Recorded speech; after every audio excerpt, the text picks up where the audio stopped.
Cette semaine, dans le balado, on ouvre notre couple, on échange les rapports de force et on enquête une mort suspecte. Bienvenue à mon ciné balado en compagnie de Patrick Marleau et Jean-François Breton. Bonjour. Bonjour, salut, comme je me plais à dire. Du coup, les retrouvailles, c'est oui, super. Je kiffe les sorties de la semaine. Voilà, de retour de France. Oui. Donc, ton bronzing n'a pas changé, c'est ton accent. Oui, tout à fait. J'ai encore mon accent après une semaine là-bas. 4 jours de rencontres très intenses quand même, mais honnêtement, on va avoir du très bon stock. J'ai fait une vingtaine d'entretiens. C'est ça. Là, c'est des entrevues papier sur le monciné.ca ou peut-être apparaître dans les prochaines éditions du magazine. Ça se peut-tu qu'il y en a déjà qui sont en ligne? Ben oui. Déjà, parce que c'était une grosse semaine. Il y avait 3 films qui prenaient l'affiche, donc 4 entretiens sur ces 3 films-là. Mais déjà. C'est ça, le 16, il y avait l'étranger. Non, pas l'étranger. La semaine dernière, il y avait Regarde. Oui. Avec Danny Boone et. En tout cas, bref, j'ai oublié le nom. La comédienne, bref, mais c'est une rencontre avec le réalisateur, donc Emmanuel Poulain-Arnaud. Okay. Très belle rencontre, vraiment super sympathique. Donc, si vous voulez en apprendre un petit peu plus sur les coulisses du film, je vous invite à lire ce papier-là. Dans les prochaines heures, sinon peut-être lundi, il va y avoir l'entretien avec Kauter Benania pour la voix de Henry Rajab qui prend l'affiche cette semaine. Oui, on parlera tantôt. Et aussi Rebecca Zlotowski pour Vie privée. Et la semaine prochaine, parce que là, j'ai pas eu le temps de tout faire, aussi un entretien avec Pierre Ninet quand même. Pour Gourou avec Yann Gozlan aussi. Okay. Super intéressant. Donc, honnêtement, que des belles rencontres. Petit coup de cœur, moi, je pense, pour Jérôme Commandeur, honnêtement, que je connaissais peu. Oui, il est un peu comédien, un peu réel. Oui, c'est ça, humoriste comédien. Oui, c'est ça. Je pense que là-bas, il est bien apprécié. Mais super sympathique, très rigoleur et tout ça. Fait que... C'est quoi son film à venir? C'était... C'est-tu les retrouvailles? Oui, les films de retrouvailles. J'ai oublié de prendre le nom avec Vanessa Paradis quand même. Ouais. Laurent Lafitte. C'est ça. Très bonne comédie que j'ai beaucoup aimée. Oui, celui qui a une belle bouille. En tout cas, on a oublié. Là. François Damien. Oui, François Damien, c'est ça, exact. Fait que c'est 3 anciens du secondaire qui pensent qu'il était super cool, mais que tout le monde haïsse un peu. En fait, qui était méchant, qui était un peu déboli parce qu'ils étaient très, très populaires puis ils abusaient de leur popularité. C'est ça, OK. Mais c'est pour ça qu'ils pensent que les autres les appréciaient, mais dans le fond, ils les écœuraient un peu trop. Là. Puis là, c'est en vue des retrouvailles. Ils étaient en 4 soirs. Leur pote est décédé. Fait que là, c'est comme un prétexte à se rencontrer puis lancer une dernière boom ensemble avec l'école. Soulever un peu des secrets du passé. Là. Il y en a qui se font accuser de certaines choses. Un fameux party où sa maison a pris feu. Là. Fait que bref, à suivre, mais ça a été très sympathique. Donc, beaucoup, comme je dis, beaucoup de textes à suivre. Sinon, petit tour d'horizon d'actualité, parce que là, écoute, c'est une déferlante de tous les grands galas. On a manqué une grosse semaine. Oui, il y a les Oscars qui ont été dévoilés justement jeudi dernier lorsque j'étais là-bas. Aussi, cette semaine, les BAFTA et les Césars. Fait que faisons juste un petit tour rapidos quand même, parce qu'on va faire aussi un épisode spécial sur les Oscars, donc on ira plus en détail. Mais à la grande surprise générale, Sinners quand même. Le record du plus grand nombre de nominations. 16 nominations, bas le record de 14 de Titanic. Je pense que personne ne s'attendait à ça. Non, vraiment pas. Je pense qu'il y a eu beaucoup de nominations surprises, entre autres pour Michael B. Jordan comme acteur, puis Delroy Lindo, acteur de soutien. Ensuite, One Battle After Another avec 13 nominations et un trio avec 9, Frankenstein, Marty Supreme et Sentimental Value quand même. Donc, évidemment, ces 5-là sont en nomination pour meilleur film. S'ajoute aussi à la liste Bugonia. Ouais. F1, je pense aussi qu'il a été une surprise. D'avoir le meilleur son, meilleur montage, ça va, mais meilleur film, je pense que c'est là qu'il surprend. Ouais. Hamnet, évidemment, pas une grande surprise. The Secret Agent. Quand même 8 pour Hamnet aussi. Oui, aussi. Et Train Dreams, donc, qui forme le de 10. Diptyque? Non, c'est pas ça. Donc, je suis allé voir juste quelques statistiques quand même intéressantes. Donc, le nombre de ratios victoire-nomination. Ouais. La quantité, la quantité à battre, le gagnant, le roi des Oscars, c'est Return of the Kings de Lord of the Rings, qui avait gagné 11 prix en 11 nominations. Fait que lui, ils battent pour 1000. Mais c'est aussi lui qui a le plus de récompenses pour le même film. Non, c'est le meilleur ratio? Ou... Ça, c'est le meilleur ratio, mais en fait, il y a un trio qui se partage le plus de victoires, qui est 11. OK. Donc, Lord of the Rings, The Return of the King. Le deuxième, avec le meilleur victoire ratio, c'est Ben-Hur, qui avait aussi 11 victoires, mais pour 12 nominations. OK. Et le troisième, Titanic, 11 victoires pour 14 nominations. Donc, je peux déjà déclarer que Sinners ne fera pas 16 en 16. Non, parce que si on compare avec les autres titres, il n'est pas... Tu sais, l'année Titanic, c'était Titanic, là. C'est ça. Là, c'est pas ça pour Sinners, là. C'est Non, vraiment... Mais ça l'est pas plus pour... Amnet, nécessairement, va pas passer à la gratte puis en gagner 7. Là, je pense que ça va être très partagé beaucoup. Puis d'ores et déjà, je pense que les catégories acteurs pour Sinners, ils n'en remporteront pas. Fait qu'ils en perdent déjà 2. Je pense pas que Coogler va gagner meilleur réalisateur. Puis film, ça serait très étonnant. Fait que c'est déjà 4 l'an partant qu'on peut éliminer. Mais je pense que c'est beaucoup dans les techniques, Sinners, costumes, maquillage, musique, je pense, bien évidemment, vu que la musique est au cœur du film. Fait que tu pourrais aller peut-être chercher un 4-5 nominations, mais en même temps... 4-5 prix, 4-5 prix, ouais. Mais en même temps, Frankenstein aussi, tout ce qui est... Ouais, il n'y a rien qui est gagné d'avance. J'ai bien hâte de voir, mais ça, on va le voir dans les prochaines semaines avec les différents prix des guildes, évidemment, qui est un indicateur. Par contre, je pense que One Battle After Another se positionne très fortement parce qu'il mène aussi pour les nominations au BAFTA. Ça, c'est les Oscars britanniques. Donc, il mène avec... non, attends un petit peu. J'ai oublié de le noter. Je pense que c'était... non, c'est 11? Non, c'est 14. Non, c'était 14 prix, 14 nominations, parce qu'en deuxième, c'est Sinners avec 13, et en troisième, c'est Hamnet avec 11. J'ai comme inversé sur ma petite feuille ici. Et là, si Hamnet ne gagne pas, parce que c'est quand même une coproduction britannique, habituellement au BAFTA, on met de l'avant un peu ces films-là. Ben oui. Et si One Battle défait Hamnet, je pense que One Battle va gagner l'Oscar du meilleur film. Si Hamnet remporte le BAFTA, c'est prêt, ça va peut-être être serré. Ça va peut-être dépendre du prix de la Guilde des producteurs. Dans les BAFTA, on a souligné que le record absolu des nominations, c'est Gandhi avec 16 quand même en 82, donc 83 quand même. Et dans les meilleurs films, outre One Battle, Hamnet, Sinners, on retrouve Sentimental Value et Marty Supreme aussi. Donc gala le 22 février pour les BAFTA. Et du côté de la France, c'était les Césars aussi. Quand même, je pense un peu une surprise, nouvelle vague qui mène la charge avec 10 nominations quand même. Est-ce que c'est à la base, c'est un film... C'est une coproduction française? Non, c'est vraiment un film français, oui, tout à fait. Ouais. De Linklater, de Richard Linklater. Oui, c'est ça. Donc, un Américain quand même qui fait un film français. En fait, il n'arrivait pas à trouver du financement du côté américain. Et c'est des connaissances de Godard, des producteurs qui avaient produit Godard, qui ont financé son film. Suivi avec 8 nominations, L'Attachement et 2 films à paraître que j'ai beaucoup aimé, Dossier 137 et L'Inconnu de la Grande Arche. En fait, fun fact, les deux sortent la même date. Oui, quand même. 13 mars, je pense. D'accord. Vous fait que ça va être un duel film français. Quand même, surprenant, L'Inconnu de la Grande Arche, je pense que tous les comédiens du film sont en nomination. Donc, Xavier Dolan. Donc, Xavier Dolan, effectivement, acteur de soutien, qui est très drôle, petit fonctionnaire nerveux. Toi? Moi, je l'ai vu, le film. Ouais. Et puis, Swan Arlo aussi, que j'ai eu la chance de rencontrer. Ah ouais, il a l'air fun. Ouais, sympathique, assez intense quand même. Ah ouais, OK. Mais ça a l'air d'être un acteur dans la tradition des acteurs purs là, et tout, là, parce qu'avoir sa filmographie... Method actor, là, ouais. Et j'ai rencontré également le réalisateur Stéphane Demoustier. Et même chose pour le Dossier 137. Claes Bang n'était pas là. Donc, non, il n'était pas là, Claes.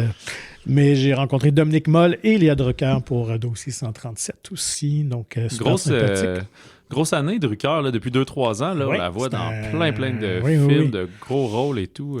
Ouais. Et Dominique Moll aussi, c'est un comeback. Il avait quand même gagné le César La Nuit du 12. La Nuit du 12, il y a 2 ans. 2 ans. Ouais, c'est ça. Puis là, il revient avec Dossier 137. À noter que dans les autres films aussi en nomination, il y a La Petite Dernière, qui malheureusement passé un coup de vent un peu au Québec. Mais je me suis dit encore à l'affiche au Beau-Bien. Là, ouais. Et Un Simple Accident, le film iranien aussi, qui est production française. Et dans les Québécois, il y a aussi Théodore Pellerin qui est en nomination, meilleur espoir pour Nino. Donc, c'est quand même cool. 2 de nos acteurs d'ici en nomination au César. Après que l'an dernier, Monia Chokri ait remporté meilleur film étranger et tout. Fait que, super. Mais j'ai pas noté la date quand aura lieu les Césars. Alors, pardonnez-moi. Finissons ça avec les Razzies quand même aussi, parce que qui dit nomination aux Oscars, on a les Razzies. Ouais. Je pense sans grande surprise, mais je pense que les gens étaient un peu sévères. Blanche-Neige, je pense que c'est de l'acharnement, comme on dit. Je pense que oui, un peu, honnêtement, parce que quand même, ironiquement, la comédienne Rachel Zegler est épargnée. Elle n'est pas nommée. Non, c'est ça. Le monde n'aime pas Gal Gadot. Là, non, c'est ça. Puis les nains, évidemment, les créatures fantastiques. Mais c'est pas super, mais c'est pas la pire affaire. Parce que l'autre qui a beaucoup de nominations, je pense, c'est War of the Worlds. Exactement. Et ça, c'est pleinement mérité. Que j'ai pas vu, toi. C'est de la solide. À ce point-là. En plus, le film a été tabletté genre 4 ans. Ça a été tourné en pandémie. Fait que c'est un Ice Cube. Il a l'air cool, là, mais c'est pas le meilleur acteur non plus. Là.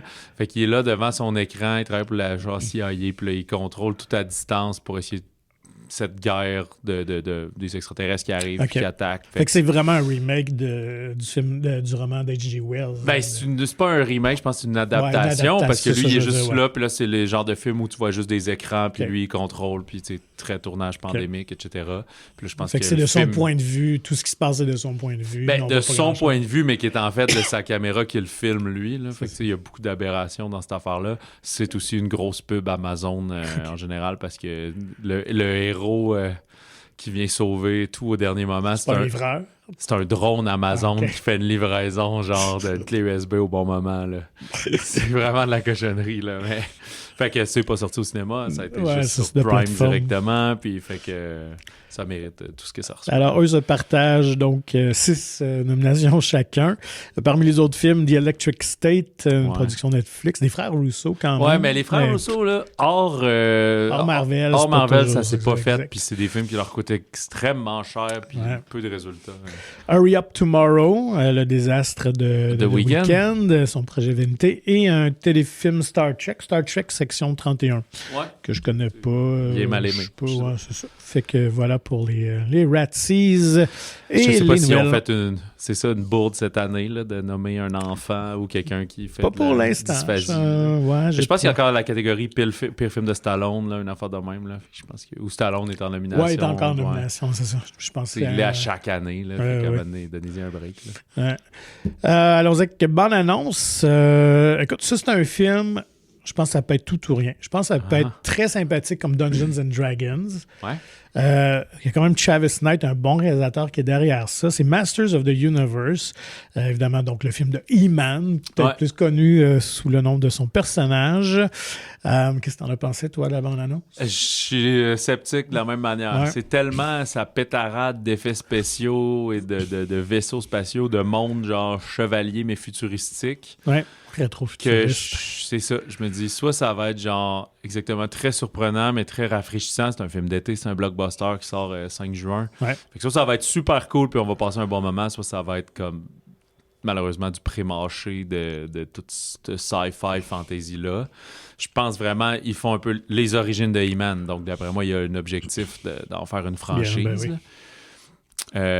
On n'a pas trop mis de l'avant que c'est Jared Leto qui joue Skeletor, parce que Jared Leto continue de se faire booker dans plein de films et être un désastre. Ben là, au moins, on ne voit pas son visage. Non, c'est ça. Fait que, faut le savoir. moi, je suis bien curieux parce que j'ai grandi... T'as écouté ça un peu, toi? Ouais, j'ai grandi. Écoute, les jouets datent de 1982, fait que c'est en plein ma jeunesse. J'avais écouté un petit peu les dessins animés aussi à la télé, mais un peu moins. Mais j'avais pas mal toute la gamme de figurines et le gros château de Grayskull et tout ça. Ah ouais, okay. Fait que, j'ai quand même été un enfant gâté. Je me rappelle d'avoir été très déçu par la version de 87 avec Dolph Lundgren, qui était très mauvais. Oui, j'écoute ça. Ça a l'air d'un So Bad It's Good, par exemple. Non, c'est pas good non plus. C'est vraiment bad. C'est vraiment un film de série B qui dénature en fait tout l'univers. Là. Je pense qu'ils n'avaient pas les moyens de bien transposer ça. Fait que la majorité du film se passe sur Terre. Là, fait que c'est vraiment poche. Alors que là, on semble vraiment revenir à la mythologie vraiment fondatrice de l'univers. Je pense qu'il va y avoir beaucoup des personnages, des figurines qu'on va voir à l'écran, ce qui n'était pas le cas non plus dans le film des années 80. Fait que pour ça, je pense pour les fans, je pense qu'on va être bien servi. Après ça, saurais juste est-ce que l'histoire va être intéressante et le ton. Mais comme je dis, Travis Knight, c'est quand même lui qui est derrière des films d'animation. Il y a Kubo and the Two Strings, puis après, il avait fait le Bumblebee. Qui est le meilleur des Transformers, j'avais bien aimé. Fait qu'il sait bien mettre sa main dans des franchises blockbusters. Oui, tout à fait. Fait que, à découvrir donc 5 juin, est-ce que c'est le début d'une nouvelle franchise? Notez quand même, c'est Nicolas Galitzine qui fait He-Man. On est allé encore vers un acteur un peu moins connu, mais quand même une bonne feuille de route. Puis j'avais pas réalisé, mais c'est lui qui jouait dans Bottoms, qui jouait le corps arrière un peu débile. Ouais. Fait que je viens de voir.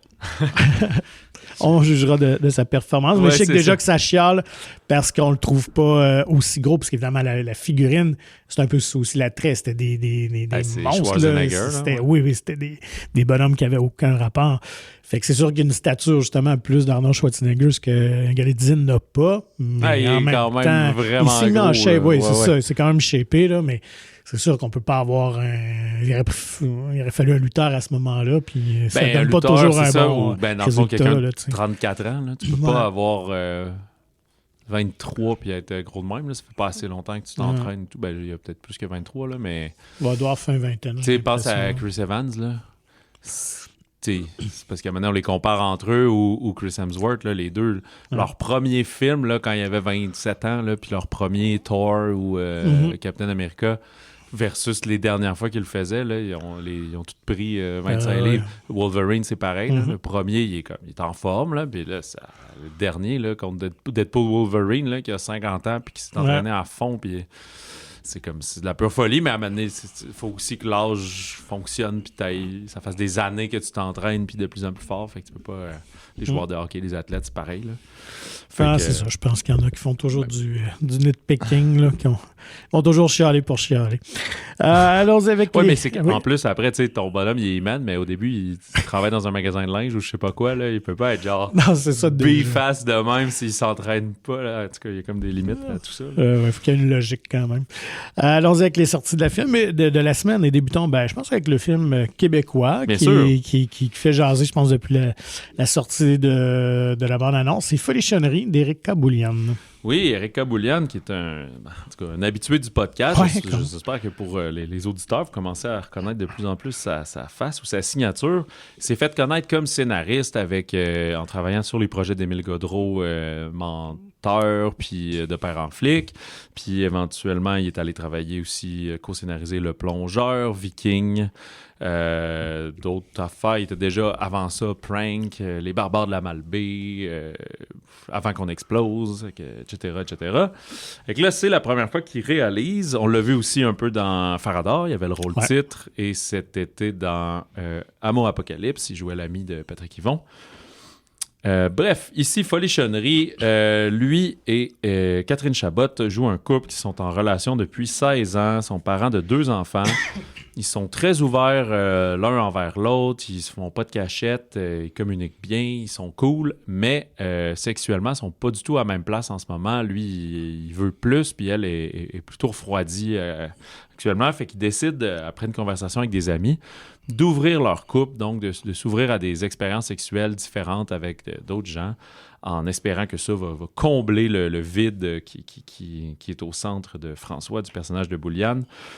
Mais peut-être qu'au final, tout ce polyamour et ce libertinage et ce BDSM va en apprendre plus sur eux-mêmes que ce qu'ils le pensaient. C'est une comédie dramatique plutôt, je dirais, que purement comédie. Là. Ouais, mais même, je pense, plus drame avec de l'humour. Ouais, c'est ça, dramédie.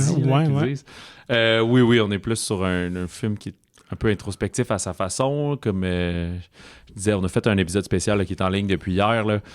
Il n'y a pas de gag de « Oh là là, touche pas à mes fesses, toi! » ou des trucs comme ça. Là, c'est pas l'humour ça. Provient vraiment des malaises. Ouais, des malaises, des non-dits, de certaines situations, mais sans être justement une parodie ou un vaudeville. Là, on n'est pas dans le slapstick. Aussi de dialogue cru quand même, qui fait rire. Ouais, voilà. La tagline du film, « Ramenons le cul dans le cinéma québécois ».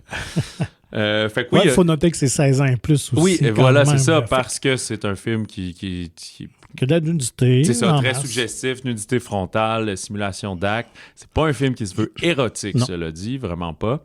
Fait qu'il y a quelque chose qui emprunte peut-être aux comédies folichonnes des années 70 au Québec, là, du maple syrup porn, mais on en sort vite en même temps dans le ton. C'est plus dans la prémisse. On n'est pas deux femmes en or. On non, n'est pas du ça, tout exact. dans ce genre de film-là.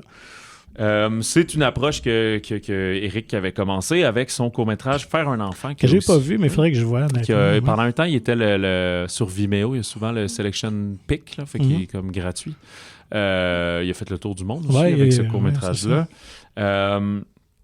Alors, voilà. Puis Éric s'est écrit un beau rôle où lui-même, il nous en parle, où il a fallu qu'il travaille fort parce qu'à la base, il n'est pas un acteur. Fait qu'il s'est un peu improvisé. Fait que travailler fort pour bien incarner ça. On peut le taquiner parce qu'on l'aime bien, mais disons qu'il est pas mal meilleur que dans Faradar. Ouais, c'est Et moi, il a surpris pris du galon, quand même. Oui, honnêtement. Puis c'est correct aussi. Là, après quelques années, quelques rôles comme ça, je pense que tu développes plus une aisance. Mais je pense que c'est écrit un bon rôle, effectivement, et il le joue bien. Il est très, très touchant aussi dans les scènes plus émotionnelles. Ouais, puis des scènes de paternité aussi.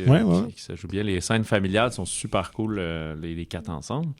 Puis les deux sont vraiment quand même, autant Catherine que lui, très audacieux parce qu'ils sont all-in. Il faut ils se mettent dans des positions très vulnérables et il faut saluer l'audace quand même en tant que comédien de pouvoir faire ça. Là. C'est pas donné à tout le monde. Non, c'est drôle, mais quand on leur en parle, eux, ils sont comme, c'est le métier. Puis Catherine a dit qu'elle a fait bien de théâtre expérimental nu, puis tout. C'est pas vraiment elle a un trait de détachement. Puis je suis comme, OK. C'est comme, il y en a qui font des films d'arts martiaux puis des séquences de combat puis de la répétition, eux, c'est de même. Juste, tu répètes un peu moins parce que c'est un peu gênant. Là. Ouais. Mais, à chaque fois qu'on en parle, puis toutes les entrevues, ça doit être ça aussi. Puis comment, tu sais, puis ils sont comme, tu le fais, puis t'es dedans, puis tu réfléchis juste à comme, c'est une chorégraphie, fait que tu veux pas te tromper. Puis en plus, il filmait en pellicule, 16 mm, fait que tu peux pas recommencer 35 fois. Puis Éric, dans le tournage de ce film-là, est vraiment dans cette esthétique-là de comme, on y va rapidement, puis il faut que ça roule, puis pas parce que c'est comme un réal qui crie sur la tête du monde, mais juste parce que comme, non, faut être dans l'instinct puis l'énergie du moment, pas trop préparer, pas trop répéter les choses. Il y a une facture très indie aussi au film, qui est très assumée parce que c'est un film à très petit budget. Tout ça a été fait pratiquement 1 an et demi de l'écriture à la sortie du film. Puis la majorité du financement et pour la post-production, qui coûte très cher, le montage, le son, la colo, toutes ces affaires-là. Alors que ça a été plus financé dans ses poches puis de d'autres producteurs, mais le fameux Sodec, il n'y a pas de Sodec. J'ai vu finalement, il y a le logo de Téléfilm, mais c'est après le calque, etc. Là. Fait que c'est un très film indépendant. Là. Alors qu'on dit qu'au Québec, tous les films sont financés. On peut pas dire qu'il l'est pas, mais il l'est peu ou moins que d'autres. Moi, je pense une comparaison, c'est le film de Xavier Dolan, Comment j'ai tué ma mère. Ouais. On est dans ce registre esthétique aussi, de films à petit budget, mais très percutant par les dialogues. Éric sait très bien écrire. Moi, j'ai beaucoup apprécié ce côté-là très naturel, les dialogues, on y croit. On dirait pratiquement que c'est improvisé par moment, tellement que c'est juste et naturel. Ça l'est, en fait, à certains moments. Mais ils forment un très beau couple avec Catherine Jabot. Ils sont amis dans la vie, ça paraît aussi. Je trouve que la dynamique fonctionne bien entre les deux. Et j'étais peut-être surpris, je m'attendais justement peut-être un petit peu plus d'humour et qu'on mentionne que finalement c'est un peu plus dramatique, mais je pense que ça va juste rajouter, à l'intelligence du propos. C'est un film qui est fait avec goût, qui respecte, qui ne porte pas de jugement. Fait que si vous voulez vivre une petite aventure, peut-être provoquer des discussions de couple, je pense que Folichonnerie est absolument à voir. Puis on a oublié, je pense que je ne l'ai pas mentionné, mais c'est coécrit avec Alexandre Auger, qui est aussi une très bonne plume de cinéma. Alexandre, les deux ensemble, on a travaillé sur justement, je pense avant qu'on explose, puis Prank, puis dans leur premier fait d'armes.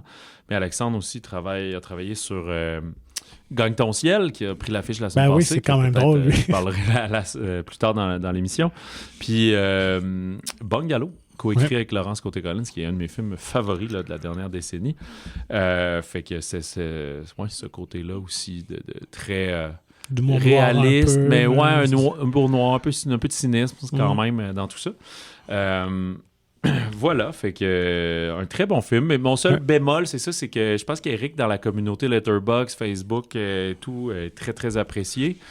Fait que je vois beaucoup de 5 étoiles, puis du dithyrambique, puis tous les films qu'on vante comme des chefs-d'œuvre, puis ben là, c'est parce que les attentes sont trop hautes pour tout le monde. Fait que, tu sais, ben, c'est un peu ça. Il faut y aller un petit peu plus naïvement quand même au film, sinon, c'est pas... Je trouve que c'est pas un film non plus que...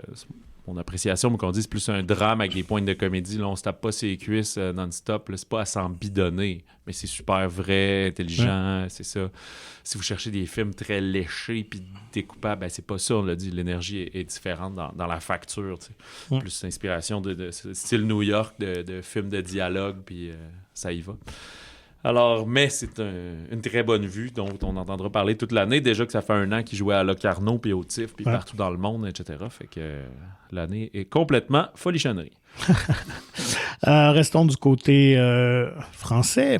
Avec Vie privée de Rebecca Zlotowski qui met en vedette Jodie Foster dans un rôle français. Oui, Jodie Foster, c'est son premier grand rôle. Premier grand rôle. Elle a déjà fait des petits rôles de soutien à quelques reprises. C'est ça qu'elle a un parent francophone? Non, en fait, c'est sa mère qui a toujours aimé le français, qui voulait apprendre à parler le français. Donc, elle a envoyé Jodie Foster à l'école, au lycée français à Los Angeles. Donc, puis elle l'a jamais perdu. Non, effectivement. Ça met aussi en vedette un super cast français. Virginie Efira, Daniel Auteuil, Mathieu Amalric, Vincent Lacoste et plusieurs autres bouilles. À Paris, la psychiatre américaine Liliane Steiner, évidemment, elle joue une américaine, là, on ne fait pas en croire qu'elle est française, s'inquiète de l'absence soudaine de sa patiente Paula, jouée par Efira. Apprenant sa mort brutale, Liliane refuse la thèse officielle du suicide. Rongée par le doute et guidée par une intuition obsessionnelle, elle se lance dans une enquête improvisée en entraînant son ex-mari, joué par Daniel Auteuil. Mais au fil des découvertes, Liliane pénètre dans ses propres zones d'ombre.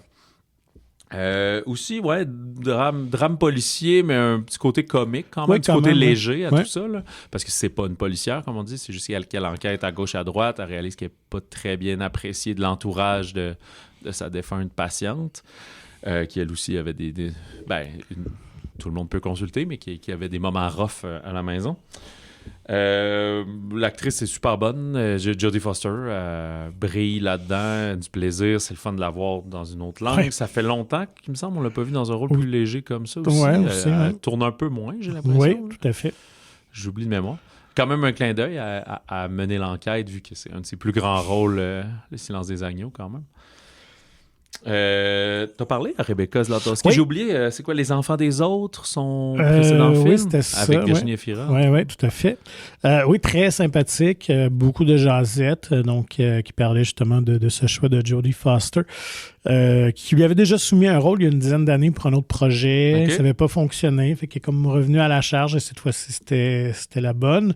Parlait aussi du choix de Daniel Auteuil, donc d'aller chercher quand même une pointure qui pouvait jouer avec Jodie Foster, qui se sentait peut-être pas menacée non plus, parce que c'est pas un premier rôle. Et ce qui est intéressant, c'est que finalement, en cours de réalisation de tournage, elle a réalisé la chimie incroyable que les deux partagent. Et c'est vrai, juste pour voir Auteuil jouer avec Jodie Foster, ça vaut la peine de voir le film. Ils sont bons ensemble. On les croit vraiment que c'est un ancien couple. Oui, puis Daniel Auteuil est très taquin dans ce film-là. C'est que c'était sa monteuse qui montait tranquillement les roches. Il dit faut avoir plus de scènes des deux ensemble parce que c'est le cœur du film. Et effectivement, donc, elle a retravaillé un petit peu le scénario pour inclure un peu plus Auteuil dans le film. Fait que oui, c'est quand même un film étonnant parce que l'histoire prend une direction insoupçonnée. Sans trop aller dans les punchs, dans les détails. Il y a quand même un côté un peu surnaturel au film que moi, je voyais pas du tout venir. Puis ma petite déception, on dirait que c'est pas pleinement assumé. On va pas au bout de ça. Ça reste mystérieux. Ça reste une trame de fond, puis je pense qu'on n'essaie pas non plus absolument de tout résoudre. Je pense que c'est un choix artistique, c'est correct. Peut-être surnaturel, mais ou ésotérique. Ésotérique, peut-être plus ésotérique que surnaturel, effectivement. Mais fait que c'est ça. Mais c'est un film quand même très bien réalisé, effectivement, très bien joué. Fait que je pense qu'on passe un très, très bon moment. Puis je pense que la force du film, comme je dis, c'est de voir voir Jodie Foster jouer en français et elle est impeccable. D'ailleurs, Zlotowski était impressionné par le jeu de Jodie Foster. Donc, l'entretien va être en ligne, j'imagine, en début de semaine prochaine. Mais on a une belle rencontre, puis honnêtement, un bon divertissement, vie privée, honnêtement. Est-ce que tu espérais que Jodie Foster soit là pour les rencontres? Ça aurait été le fun, mais tu sais, de la faire venir de Los Angeles. Tu l'avais vu sur le tapis rouge du TIFF. Exact, par exemple. Moi, j'ai eu la chance donc d'avoir vu Rebecca Zlotowski à ce moment-là, mais aussi Jodie Foster, et d'y avoir posé une question, quand même en français. Je dois avouer que j'ai vécu une émotion en la voyant. Il y a ces personnes qui ont un charisme. Oui, c'est Jodie Foster, mais c'est pas tous les comédiens qui rayonnent, qui ont quelque chose. Et déjà de loin, un magnétisme, tu la vois arriver, il y a quelque chose. Mais elle est d'une gentillesse extrême. Et de tous les tapis rouges que j'ai fait l'année dernière, c'est la seule qui a pris le temps de passer tous les journalistes un à un, poser une question. Alors que souvent, les autres font les premiers au début, puis hop, on doit s'en aller. Je comprends qu'il y a des impondérables, le film doit commencer, tout ça, mais quand même, d'une grande classe d'avoir pris le temps de faire toute la ligne. C'est fou parce qu'elle fait partie de ces comédiens-comédiennes qui ont commencé très jeunes. Là. Oui, c'était une ado. C'était-tu Taxi Driver, son premier rôle? Et, écoute, je sais pas si c'était son premier rôle d'importance, assurément. C'est ça, fait que ça fait genre 50 ans. Là, je sais pas qu'elle a quel âge, elle doit avoir 60 ans. 65, 66. C'est ça, c'est genre 50 ans qu'elle a fait ça, c'est fou. Puis que t'es encore jeune, là, 65, là, c'est ça, ceux qui ont ça fait 50 ans, si t'as commencé à 30 ans, ben là, t'es vraiment à la fin. T'es encore dans sa carrière puis tout, fait que elle a fait des tapis rouges. Et tu dis. Donc, fait que c'est ça, fait qu'il y a tout ça. Quand tu la rencontres, ce côté-là, des rôles iconiques, justement, de Clarice Starling et tout ça, fait que tout ça revient. Donc, fait que beau petit privilège, un petit moment que j'ai eu avec elle sur ce tapis rouge-là. Mais tu parlais d'une France, ça aurait été le fun d'avoir Daniel Auteuil, parce qu'il lui aussi est quand même sur ma wish list, un des acteurs français que j'admire depuis... Je pense qu'il est comme il est en rôle secondaire. Probablement, c'est ça. Fait que peut-être une autre fois, mais ça fait 2 années de suite, parce que l'année dernière aussi, il y avait un film dans lequel il jouait. C'était le film? Oui, c'était le film, effectivement, mais il n'était pas là. OK. Est-ce qu'il y avait l'autre, j'ai oublié son nom, merde. L'autre, celui qui fait l'accusé, il était-tu là? Je me rappelle plus. C'est vraiment souvent Unifrance, les cinéastes, là, vraiment plus que les comédiens. Non, c'est parce qu'il y a moins peut-être de grandes vedettes. Fait qu'il y a quand même beaucoup de comédiens, mais tu sais, quand même, parce que pour nous, c'est peut-être moins Elsa Gilberstein, Didier Bourdon. C'est des noms qu'on connaît, des visages qu'on connaît, mais ils n'ont pas le même statut qu'ils ont là-bas. Fait qu'en France, c'est quand même des gros morceaux. Pierre Ninet, quand même, qui était là. Mais tu sais, une Sophie Marceau, il y a Romain Duris. Romain Duris était là une année. Fait que ça arrive, mais il y en a moins de présents, effectivement. Là. Fait que, mais tu sais, on demeure quoi qu'il y avait. Il y a Drucker quand même. L'année dernière, je pense qu'il y avait Laure Calamy. Comme ça. Fait que, mais Laurent Lafitte aurait pu être là. Il était dans beaucoup de films, mais peut-être qu'il est en tournage. Puis c'est ça l'affaire aussi, c'est que ces gens-là ont leur métier. Des fois, ils ne peuvent pas se libérer. Il y avait quand même Fabrice Lucchini. Oui, mais lui a tout annulé ses rencontres. Bon. Oui, c'est vrai, tu ne l'as pas parlé. Non, je devais lui parler. Avec ça aurait été quand même une des grosses pointures. Ouais. Alors, continuons notre tournée des sorties. Allons du côté américain. Oui. Avec Send Help de Sam Raimi. Lui aussi, un réalisateur qui ne tourne pas tant que ça. C'est souvent que ça maintenant. J'ai même pas noté c'est quoi son dernier film, c'est le Marvel, dans le fond. Ouais, effectivement. Doctor Strange. Multiverse of Darkness, machin. Là. Ouais. Avec Rachel McAdams et Dylan O'Brien. C'est un film de survie, un suspense, comédie noire aussi. Ouais. Moins horreur que la bande-annonce, peut-être. C'est ça. Il y a des moments d'horreur, mais c'est pas un suspense d'horreur comme tel. Linda Little est maltraitée depuis toujours par son patron macho et sexiste. Fait que c'est la faire valoir si on veut, mais elle met moins de soin sur son apparence. Là. Je dis pas ça en jugement, c'est juste qu'on a les cheveux un peu plus sales avec une toque, elle s'habille pas très cool, elle est un peu awkward, mais pas malaisante comme... c'est juste socialement, elle clique moins avec le monde du bureau, qui sont plus dans le bien paraître, puis juste que tu dégages. Mais super performante au travail, fait que tout le monde comme abuse un peu d'elle, prend crédit pour son travail, etc. Elle se fait proposer step-up dans l'entreprise, j'ai oublié, des promotions que finalement on lui donne pas, etc. Fait qu'elle est en relation conflictuelle parce que Bradley se retrouve le nouveau patron, un petit cocky, donc joué par Dylan O'Brien. Puis là, il va y avoir un gros crash d'avion pendant qu'ils s'en vont dans un truc à Hong Kong, je sais pas trop. Et ils vont être les deux seuls survivants. Et là, la relation de pouvoir va complètement s'inverser parce qu'elle, c'est une super fan de Survivor qui apprend toutes les techniques. C'est son rêve de participer à l'émission. Fait qu'elle apprend toutes les techniques de livre de nœuds, puis de survie, puis de fabriquer un abri avec du bambou, etc. Fait qu'elle est en terrain connu une fois qu'elle arrive là. Ben, disons, c'est peut-être la première fois qu'elle met en pratique tout ce qu'elle connaît en théorie.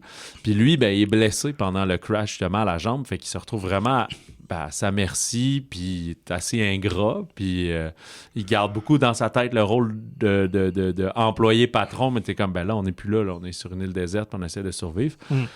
Fait que le film va être, donc, tout le moment qu'ils sont sur l'île, une bonne partie de cette inversion du rôle de pouvoir et de dominer, si on veut, avec qui est capable d'amener plus à l'autre. Ce qui nous rappelle un peu la fin de Triangle of Sadness, d'une certaine manière, quand une fois qu'il était échoué, puis que là, tous les beaux populaires, ils savaient c'est faire, puis là, c'est les ouvriers qui prenaient le dessus. Mais c'est ça reste son thriller le plus terrifiant et drôle depuis Drag Me to Hell. Fait que même dans Sam Raimi, dans toute sa filmographie, c'est un peu dur à comparer. Peut-être dans le Darkman, comme on discutait après notre visionnement, mais sans le côté super-héros, là, mais on reconnaît des moves à lui, sa signature de mouvement de caméra, puis aussi d'un peu d'affaires dégueu quand même, qu'on a bien filmé. Un truc que je trouve dommage, à un moment donné, il y a des sangliers et des choses comme ça, puis alors qu'on connaissait Raimi pour beaucoup les effets pratiques quand il faisait des Evil Dead avec 2 piastres, puis ces affaires-là, ben là on est en CGI sur une coupe d'affaires, je trouve ça un peu plate, surtout qu'il vient d'avoir le super primate qu'on dit qu'il était super fort d'avoir pris un singe et tout, mais là je comprends que pour une scène avec un sanglier, t'as un peu moins d'argent, puis ça va être plus rapide puis plus facile, là, mais ça aurait été cool de voir un vrai cochon. Moi, j'ai beaucoup apprécié, honnêtement. Et justement, je m'attendais peut-être à quelque chose un peu plus dans l'horreur. Terrifiant, comme. Ouais, c'est ça, mais vraiment pas. On est vraiment dans la comédie noire, thriller par moment. Quand même quelques passes graphiques plus vers la fin, mais... Des déjections aussi, quand même. Bonne scène de vomi. Je trouve ça le fun qu'on prend notre temps pour vraiment explorer cette dynamique-là entre les deux personnages. Faut dire, le concept est vraiment futé. J'aime bien l'idée du film, le scénario bien écrit aussi, mais c'est Rachel McAdams qui m'a jeté à terre. Elle est hallucinante. Complètement investie. Là. Ouais, vraiment all-in. C'est un rôle très physique. Puis c'est un contre-emploi pour elle, mais c'est rare qu'on le voit un peu dans un personnage quand même déstabilisé psychologiquement, malgré qu'elle trouve toute sa force en elle sur l'île et tout ça, mais elle reste des petits problèmes aussi. C'est qu'elle, finalement, elle va peut-être se retrouver à être plus confortable sur l'île que, justement, dans le monde réel. Et Dylan O'Brien, super efficace aussi. Très bonne scène chargée émotionnellement qu'on y croit. Une assez mémorable, d'ailleurs. Fait écoute, moi, j'ai eu du gros plaisir tout le long. Send Help, si vous voulez vous bidonner, avoir quelques moments de frayeur. Et ce qui est le fun, c'est que jusqu'à la fin, on se demande où ça va aller. Ouais. Fait que ça, c'est rare aussi. On va pas télégraphier le scénario, la fin. Fait que, ouais, moi, j'ai du gros plaisir. Envoyer de l'aide au Québec. Très bon film. Ouais. Puis à noter quand même les scénaristes, Mark Swift et Damien Shannon, ceux qui, écoute, ils sont allés dans des registres complètement différents. C'est eux qui avaient fait Freddy vs. Jason, puis le Friday the 13th de 2009. OK. Et Baywatch. Ah ouais, OK, bon. Fait qu'on voit le reste, mais en même temps, on voit un peu le style Freddy vs. Jason avec quand même un ton d'humour un peu dans l'horreur et tout ça. Fait que c'est conséquent un peu. Mais puis visuellement aussi, il faut juste dire c'est très très beau. Ça a été tourné en Australie, en Thaïlande aussi. Donc je pense qu'il y a quelques décors par moment, mais c'est bien bien normal vu la séquence en question.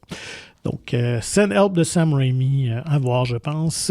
Un autre film à voir, mais pour toute autre raison, c'est La Voix de Hind de Rajab de Kauter Ben Ania, un film aussi qui fait jaser depuis sa projection à Venise l'été dernier. Oui, puis il avait remporté le Grand Prix du jury, d'ailleurs, au Festival de Venise. Ouais. Et il représente la Tunisie pour l'Oscar du meilleur film international. Ouais. Il est en nomination là, dans le Final Five. D'ailleurs, moi, je lui ai parlé la veille, je pense, des nominations. Donc, justement, il en parlait de ça. Elle se croisait les doigts. Parce qu'elle parle bien français? Oui, elle parle très, très bien français. Ah, je sais pas. Parce qu'elle avait fait avant Les Filles d'Olpha, fait qu'elle fait des films pas en français. Non, arabe, oui, effectivement. C'est encore un peu comme Les Filles d'Olpha. C'est un genre de docu-fiction / suspense. Okay? C'est une vraie affaire, une vraie histoire qui s'est produite pendant que la guerre à Gaza fait rage. Alors, Omar, qui est bénévole pour la Société du Croissant Rouge palestinien, reçoit un appel d'urgence. Dans une station-service de Gaza, une voiture transportant une famille ramasse les tirs de l'armée israélienne. Et là, la communication est coupée. Il pense que tout le monde est mort. Mais quelqu'un rappelle, puis c'est une petite fillette de 6 ans qui est un peu en état de panique et semble être la seule survivante à bord, qui lui demande absolument son aide. Lui, il doit garder la ligne, parler à ses collègues, puis ce qui est compliqué, c'est qu'eux, ils sont à l'extérieur du centre-ville, parce qu'il faut qu'ils soient en sécurité. Fait que pour pouvoir envoyer une ambulance, il faut qu'ils fassent sécuriser le trajet, ce qui implique des longues démarches et l'accord de l'armée israélienne qui donne l'accord, genre, je pense, à une autre armée ou à l'hôpital qui rappelle le centre de Croix-Rouge. Fait que c'est des gros allers-retours. Beaucoup de red tape. C'est ça, parce que si tu fais juste envoyer, même si t'as l'air d'être à 8 minutes de route, c'est parce que tu peux te faire gonner, exploser, rouler sur des mines, n'importe quoi. Fait qu'il tire à vue. Fait que ça devient un trailer presque... pas tout à fait en temps réel, parce qu'on va comprendre à un moment donné qu'il est longtemps au téléphone, mais un trailer haletant là, de justement qu'est-ce qui se passe. Puis le rendu est encore plus excitant, parce que je pense que ça dure à peine 1h30, 88 minutes, une affaire de même. Fait que ça nous lâche pas du début à la fin. Puis nous, on voit tout le temps du centre d'appel. Là. Fait que tout ce qui est les appels téléphoniques, on voit genre juste la wave, là, la vague de l'amplitude. On utilise des images réelles, des fois, des vraies images archives. Fait que je pense que même les images...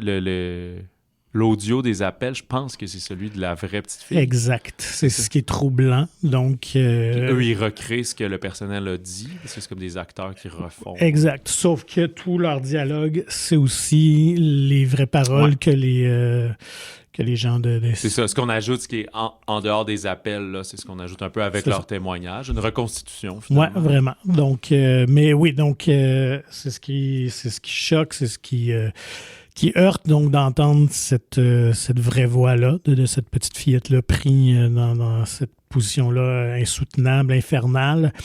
Et de voir cette réaction-là. Donc oui, on est dans un... Et eux qui font juste attendre. Ça les rend fous de ne pas pouvoir y aller. Alors qu'ils sont à côté, tu le mentionnes, je pense qu'ils sont à 10 minutes. Eux sont un peu plus loin. Mais oui, c'est ça, excuse, l'ambulance. Les secouristes sont tout à côté, mais évidemment, ils ne veulent pas les mettre non plus il faut qu'il y ait le feu vert. En feu vert. Donc, un projet né parce qu'elle avait entendu justement des extraits de cette fillette-là, qui est je pense, un des points tournants de cette guerre-là, ces attaques-là d'Israël contre Gaza, qui avaient indigné la communauté internationale, évidemment. Puis, c'est ça. Donc, on mène vers un crescendo incroyable. Les comédiens sont incroyables aussi, sont percutants. Fait qu'un film, oui, je pense qu'il faut voir, je pense que c'est nécessaire pour dénoncer. Dans mon visionnement, à peu près à mi-chemin, j'avais un certain malaise. Parce que j'étais comme, là, c'est comme trop intense de faire du sensationnalisme avec ces gens-là qui vivent cette détresse-là pour vrai, etc. Puis j'étais comme, c'est comme bizarre d'écouter ça, puis comme son précédent film, où c'est les filles d'Olpha aussi. Exactement. On nous amène dans ces zones-là. Il y a un moment où ils veulent essayer d'avoir l'aide de la population en général, justement, pour faire brasser les choses au-dessus de leur tête pour avoir le fameux feu vert pour pouvoir avoir un tracé puis envoyer les secours. Puis, il y a un des personnages qui scrolle son Facebook, dans le fond, là, ses médias sociaux, puis qui dit, regarde, il y en a plein des photos de gens morts, puis tout le monde lit ça, puis il s'en sac, puis il passe au suivant. Fait que c'est là qu'il dit, je pense, j'utilise la voix, blabla. Puis c'est un peu ce qui a fait que la cause est devenue connue, etc. C'est qu'ils ont pris les extraits audio de la petite fille, puis ils ont mis, puis elle là est en vie, il faut l'aider. Puis c'est à ce moment-là aussi que j'ai fait OK, finalement, c'est ça le message du film. C'est que moi, je suis en train de me sentir mal, de dire ouais, tu sais, c'est un peu bizarre de faire du spectacle avec ça, mais dans les faits, ça a lieu, puis c'est ça, on est rendu un peu, mais pas insensible, mais c'est parce que qu'est-ce que tu veux qu'on fasse, nous, ici, à distance, fait qu'on continue nos vies, puis c'est comme ça, puis une fois de temps en temps, on s'indigne, fait que c'est quand même moralement challengeant, puis c'est le but du film, puis tout, tu sais, puis c'est vraiment cool. C'est un esprit de film d'avoir réalisé ça, mis en scène, ça fait vivre une gamme d'émotions, c'est ça. Ben, si on disait que quand même que Send Help nous tient en haleine, celui-là encore plus. Là. Quand même, là, donc les enjeux sont bien différents. C'est moins popcorn liqueur quand même, là, dans forme de divertissement, là, c'est ça. C'est moi, comme comparable, d'ailleurs, les deux, où le son est d'une importance et de Zone of Interest.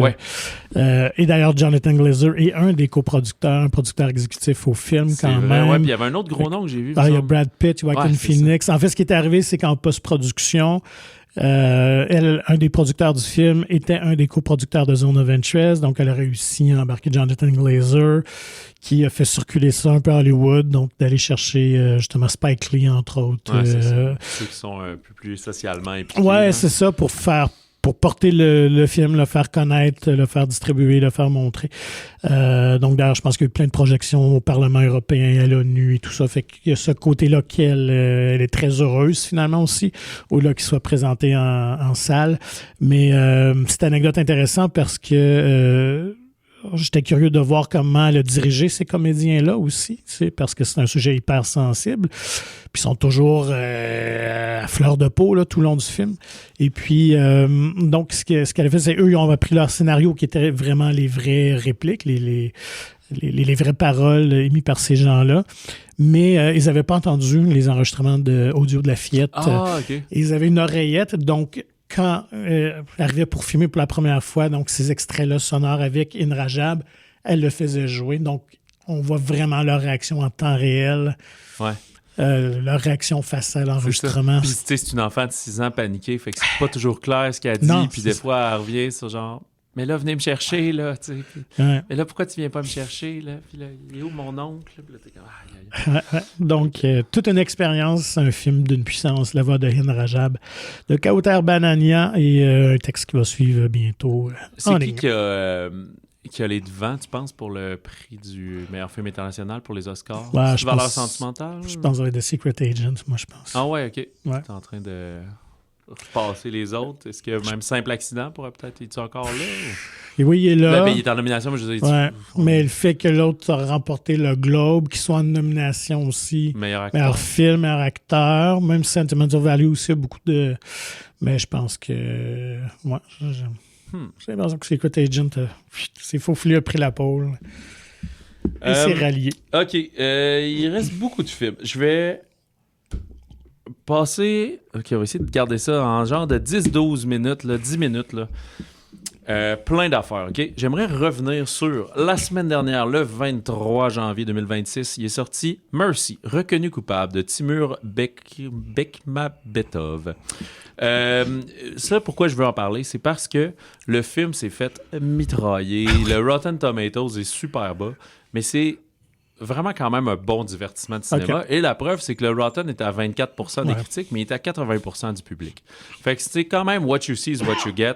Puis, je dois l'avouer, le premier trailer était terrible. Là. Ça avait l'air d'un film super plate. Mais dans le fond, c'est Chris Pratt qui joue un détective dans un futur proche. Où c'est le programme Mercy. C'est un programme de justice par intelligence artificielle. Puis, dans le fond, au lieu qu'il y ait toutes les procédures judiciaires, ben rapidement, avec toutes les preuves, parce qu'on contrôle toutes les caméras et les cellulaires de tout le Los Angeles, là, dans ce cas-ci, ben là, on est capable de voir que t'es coupable. Fait que lui, il est accusé d'avoir tué son ex-femme.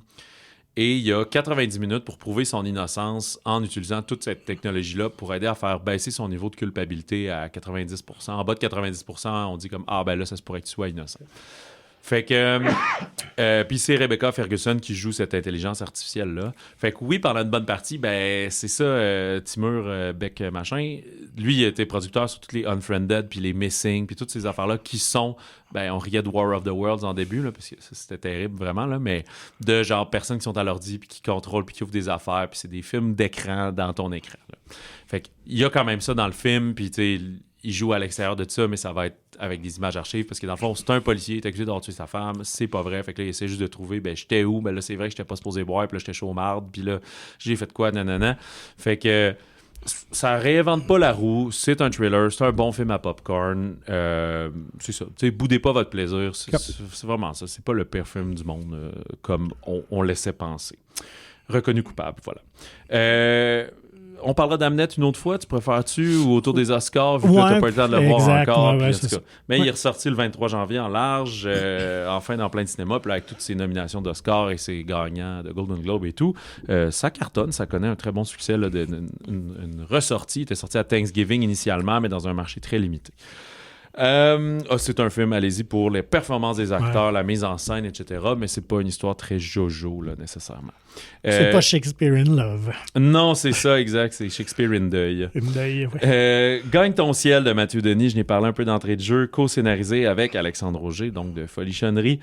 Un très bon suspense québécois, c'est Nasser Belkacem qui s'est bâti au fil des années une situation enviable aux yeux de tous. Il est un père de famille aimant, il est un mari heureux, employé modèle dans une firme de finance, un citoyen respecté de sa communauté.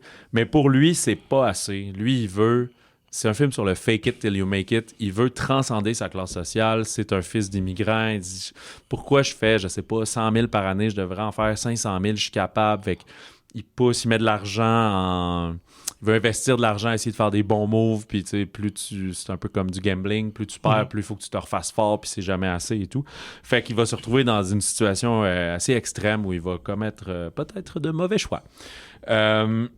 C'est un film qui est en train de passer un peu sous le radar. C'est pour ça que je tiens à le mentionner. Le cinéaste Mathieu Denis et Alexandre Auger font beaucoup de Q&A à travers le Québec pour soutenir le film. C'est vraiment un très bon film qui ouvre beaucoup au dialogue, qui a beaucoup de choses intéressantes dedans. Mais tu sais, il n'y a pas de vedette dans le film. Fait que c'est peut-être ça qui lui manque. Une direction photo de Sarah Michara, qui est une des meilleures au Québec. C'est ça, c'est très intelligent, sensible et personnel. Ça a été inspiré d'un fait divers survenu en 2012, là, justement, ce fameux quand il va all-in pour essayer de régler ses problèmes. C'est ça. Quand t'es rendu à investir les REER de ta conjointe pour les placer, pour essayer de faire de quoi, puis te dire « Oh, j'ai acheté un nouveau char, mais là, c'est parce qu'il faut que ça apparaisse bien que j'ai mon... » C'est ça. Fait que c'est sans le côté un peu humoristique qu'on avait dans Le Mirage, peut-être, là, comédie dramatique, quoi que ce soit. Là, c'est vraiment... une espèce de suspense financier, là, sans être une enquête, là, mais juste lui-même qui se met le doigt dans l'engrenage. Puis c'est ça qui est un peu difficile, ça en fait un personnage un peu antipathique parce que c'est comme, tu sais, dude, ça va bien tes affaires, pourquoi tu arrêtes de continuer, tu sais, un peu comme le plongeur finalement, quand tu l'écoutes, t'es comme, t'es enfin retourné, là, non, arrête, là. Fait que, c'est une forme de dépendance finalement. Dans les autres sorties de cette semaine, on parle des nominations d'Oscar. Arco de Hugo Bienvenu en nomination pour meilleur film d'animation. En fait, il était au Golden Globe où il n'a pas gagné, mais il est aussi nommé au César. Et c'est un film français. On est aussi dans un futur, en 2075. Une petite fille de 10 ans, Iris, va voir un mystérieux garçon vêtu d'une combinaison arc-en-ciel tomber du ciel. C'est Arco. Il vient d'un futur lointain et idyllique où voyager dans le temps est possible. Et là, comme c'est un enfant de 10 ans, il a désobéi à ses parents, il a voyagé dans le temps. Et là, il est un peu mal en point. Il a perdu son petit cristal magique. Et il va demander de l'aide d'Iris pour... l'aider à rentrer chez lui. Mais tu sais, lui, il vient du futur, puis il se ramasse dans le passé, qui est quand même en 2075. Fait que là où on est, là où Iris est, il y a beaucoup de robots d'assistance domestique. Ses parents travaillent à l'étranger, fait qu'elle et son bébé frère sont gérés par un gentil robot et tout. Fait que c'est une animation traditionnelle, donc en 2D. C'est vraiment, vraiment charmant comme histoire. C'est pour tous. C'est le genre de film que tu sais pas exactement si finalement c'est pour enfants ou pour adultes. Là. C'est comme vraiment entre les deux. Là. Pas nécessairement que c'est trop violent ou quoi que ce soit, mais c'est pas enfant 4 ans. Là. C'est peut-être un 7-8 ans et plus, je dirais. Mais, souvent, comme les films d'animation français naviguent ce ton-là un peu. D'ailleurs, c'est inspiré d'une bande dessinée. C'est une adaptation, en fait, de sa bande dessinée de Hugo Bienvenu. Et c'est produit par Nathalie Portman, quand même. Une en autre parlant d'actrice qui parle français. Et qui est installée à Paris depuis quelques années. Okay. Ouais, mais je ne l'ai pas croisée. Ouais, il faudrait qu'elle fasse un film. Ouais, d'après moi, à Paris, mais elle ne doit pas être en plein centre-ville nécessairement. Ouais, probablement. Quel arrondissement? Je sais pas. Ouais, je vais aller la stalker.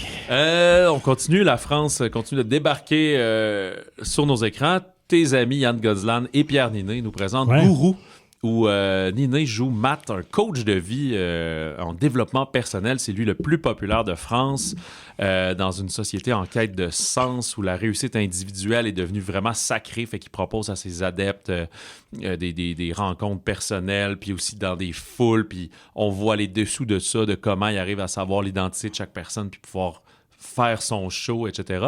Mais là, sous le feu des critiques, il va s'engager dans un genre de problème où on est en train de vouloir licencier, mais pas au sens de congédier, mais de certifier, c'est ça, tous les coachs de vie, parce qu'on est comme, vous êtes des pseudo-psychologues sans certification. Fait qu'il va se mettre un peu le doigt dans l'engrenage, au même moment qu'il est en train de faire ses preuves auprès de son idole à lui, qui est un Américain. Fait que, comme Gozlan le fait, ça devient une espèce de suspense psychologique qui flirte avec la folie dans tout ça, et un peu comme Gagne ton ciel, jamais lâcher, puis suivre ton idée, puis est-ce que lui-même est capable d'appliquer ses propres mantras à lui-même?